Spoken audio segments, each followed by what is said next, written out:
Now, Albert Einstein had a quote. He said, imagination is everything. It's the preview to life's coming attractions. This is important information.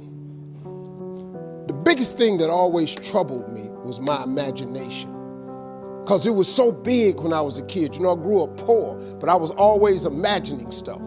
You know, my mama, once a month, would buy a travel magazine at the grocery store. My father used to be so pissed off. Bill, why we spending this money? We were poor.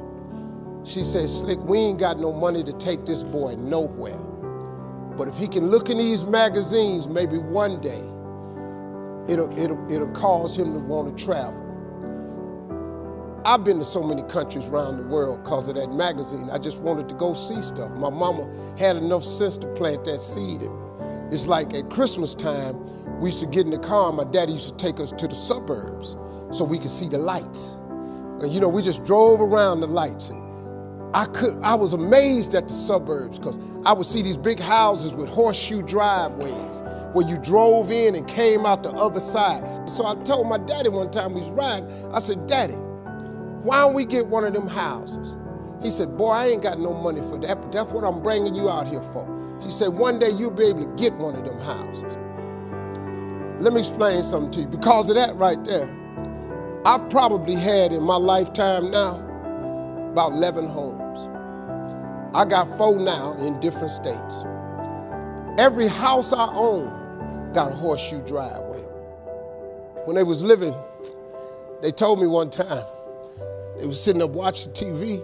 My daddy looked at my mama and said, Bill, he called my mama Bill, he said, can you believe that this little boy we had on TV? She said, Slick, I can't believe this. I used to send my daddy $5,000 a week. You know, when I first got on TV, I was making $55,000 a week, so I sent my mom and them $5,000 a week. When I got into Kings of Comedy, my father was still living. I showed my daddy one time how much money I made. He said, boy, it take me 4 years to make this kind of money. So I was able to give them something with my life. So before my mom and them left this world, I could give them something. I bought them everything, man, houses, cars, furniture. I bought them everything I could think of. I tried.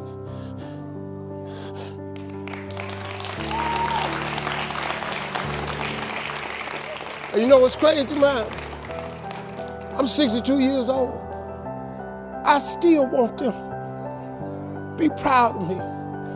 I'm still hoping that they in heaven watching me and they see me turn into something. That's all I ever wanted. It was in my imagination to take care of them. You just got to believe that. You just got to believe, man. Don't ever give up. Faith is the substance of things hoped for and the evidence of things not seen. All faith is, really, the substance of it is just what you hope for. That's all faith is. It's just real hard hoping. You remember when you was little and you said, I hope I get a bike for Christmas? And you went out there one year and the bike was under the tree? You remember when you said you hope you graduate and you mess around and got a diploma? Didn't you remember when you said you hope you get a job and you mess around and you got a job? Huh? At one point in time, the older you get, this got to start clicking in. That faith is really the substance of things hoped for. That if you hope hard enough, one day you ought to get smart and turn all that hoping into belief. And what is belief? Nothing but faith. And what is faith? Faith is belief in things that you cannot see. See, this what the part you got to get. The evidence of things not seen. Remember I told you that imagination is everything? It's the preview to life's coming attraction.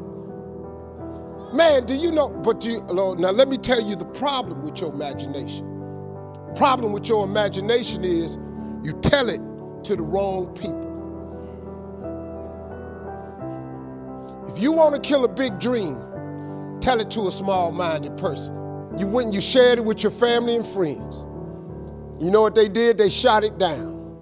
You know why they shot it down? Because they couldn't see it. See, your mama and them, your cousin them, your friends, they don't know. See, you got to be careful when you share your imagination with small-minded people. Nobody else can see your imagination but you.